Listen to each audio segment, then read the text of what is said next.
I'm Tim. Welcome to Tim's Time. Well, we've been talking about overcoming stress, or really overcoming anxiety and worry. We've been talking about that for the last 3 weeks, and there's one more element that I want to share with you today. I've had to stretch a little bit to sort of make it rhyme, but we began by talking about getting a grip, taking ownership of some of our own hurry. We followed that up with last week's let it slip, where we let go a little bit and let God.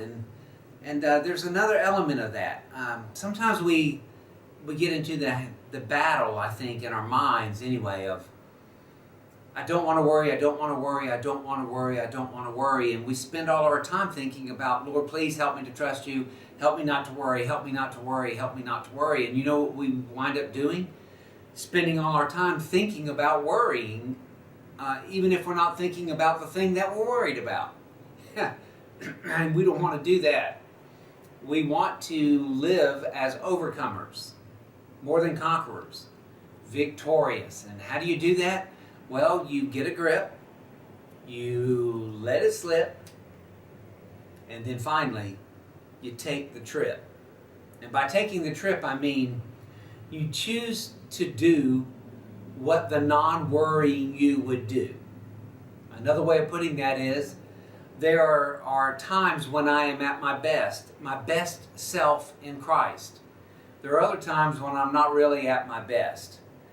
My best self fully trusts the Lord, fully obeys, fully overcomes.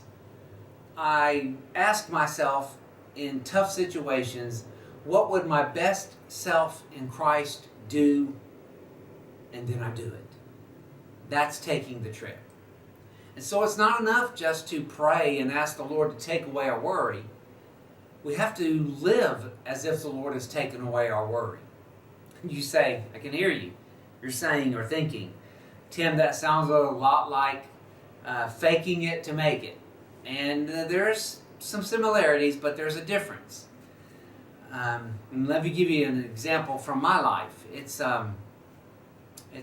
I think it'll work. I could tell you about many occasions where I've yielded to fear and failed. Today I want to tell you about when I do it right. Years ago I was in the middle of heartache. You Centralites will know this story because I've told it.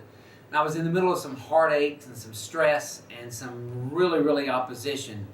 And I opened up my Bible on that particular day, and Donna, my wife, had slipped in a slip of paper that said quite simply, Psalm 56:3. Whenever I am afraid, I will trust in you. And I've held on to that simple little verse and that simple memory, and I've used it maybe hundreds of times, if not thousands of times, in the years since then. Whenever I'm afraid, which happens a great deal with me, I'm afraid of opposition. I'm afraid of knocking on that door. I'm afraid of making that phone call. I'm afraid of reconciling with that person. I'm afraid of reaching out.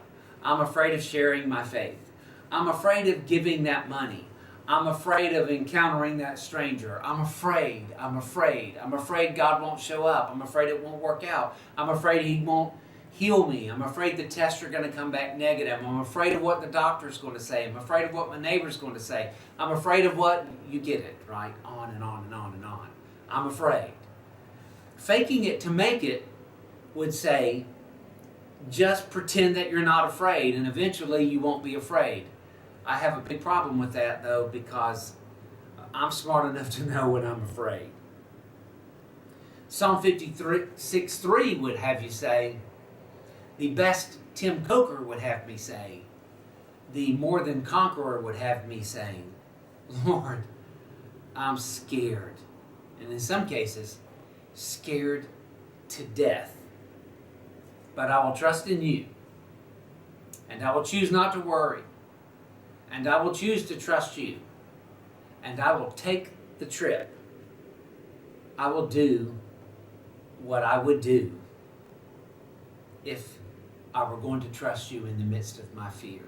And sometimes that means picking up the phone and making that difficult call. And other times it means making a really, really difficult decision, either personally or relationally or spiritually. At other times it means literally taking the trip. After my first bout with cancer, I had the opportunity to go to Africa.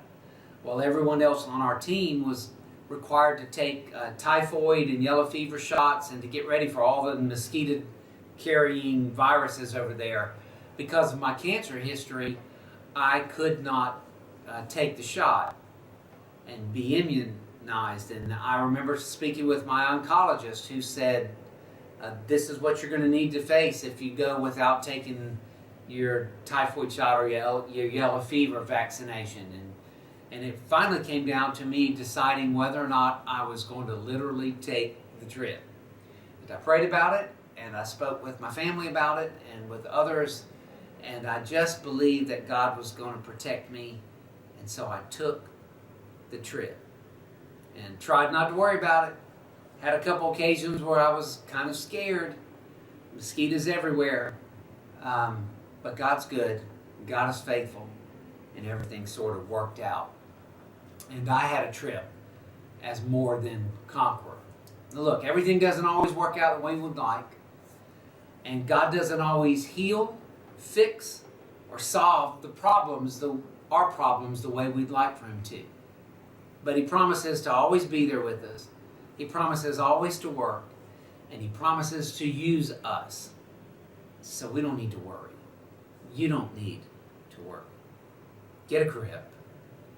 Let it slip. Take the trip. Be more than a conqueror. Have a great day.